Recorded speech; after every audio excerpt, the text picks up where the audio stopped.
Роль общественного института в решении важных вопросов весома. Понимая это, Абхазия стремится наладить и усилить сотрудничество с гражданским обществом России. Для этого уже предпринято ряд важных шагов и подписано множество самых разных документов. В общем, диалог есть. А вот совместной работы мало, отметила секретарь Общественной палаты Абхазии Нателла Акаба. Надо признать, что, я не знаю, это наша вина или вина того, что вот сейчас экономический кризис повсюду разразился. На этом как-то вот все подписали и все закончилось.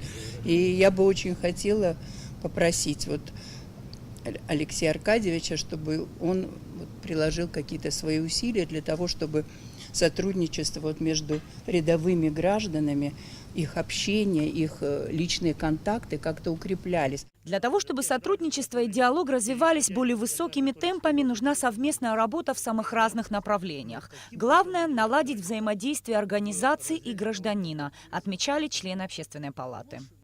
Что произошло, почему, кто мешает этим взаимодействиям на уровне общественных организаций?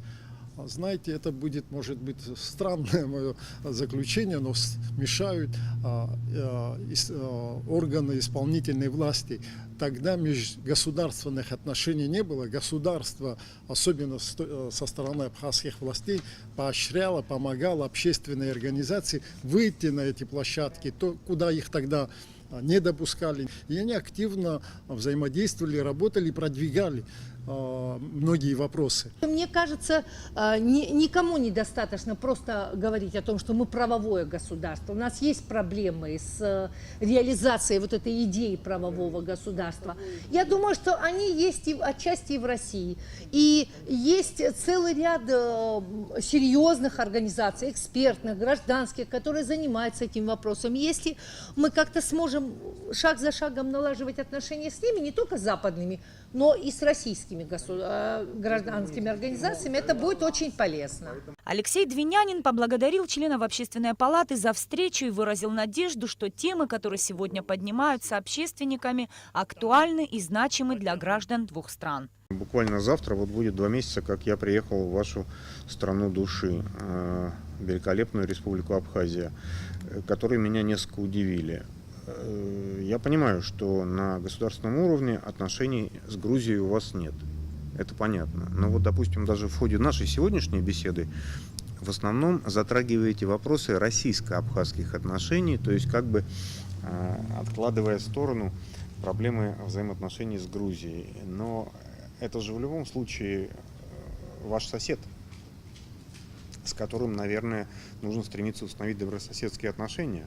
Российская Федерация готова к сотрудничеству. Взять хотя бы вопрос перехода государственной границы по реке Псу, который так беспокоит граждан. Договор об упрощении процедуры прохождения границы, по словам Алексея Двинянина, уже несколько лет находится в кабинете министров Абхазии. Решения нет до сих пор.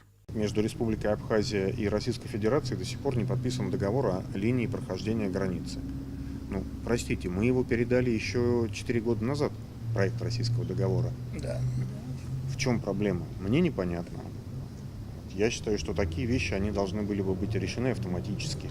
И в этом плане хотел бы попросить Общественную палату тоже посодействовать решению этих вопросов. Потому что, когда вы обращаетесь к нам с какими-то вопросами либо проблемами, касающимися прохождения КПП на пункте Адлер-Псоу, да, то, естественно, если у нас не подписанный базовый договор, о чем может быть речь?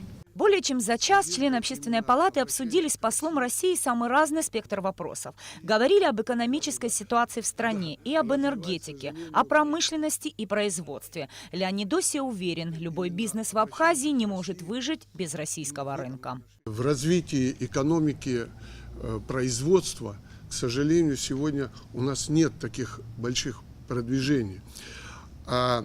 Естественно, наше государство маленькое, у нас нет рынка. А раз нет рынка, значит, нету большого производства. А сегодня процессы идут глобализации. Малые производства не выживают. Они не могут нормально функционировать. И без российского рынка, да, ну, другого у нас, к сожалению, нету, мы никогда не поднимем свою экономику. Сегодня никаких решений не принимали. Встреча больше напоминала некий откровенный разговор общественников с послом страны, которую с Абхазией связывают не только стратегическое партнерство, но и добрососедские отношения. Нисфарш Балион Адлиба, Абхазское телевидение.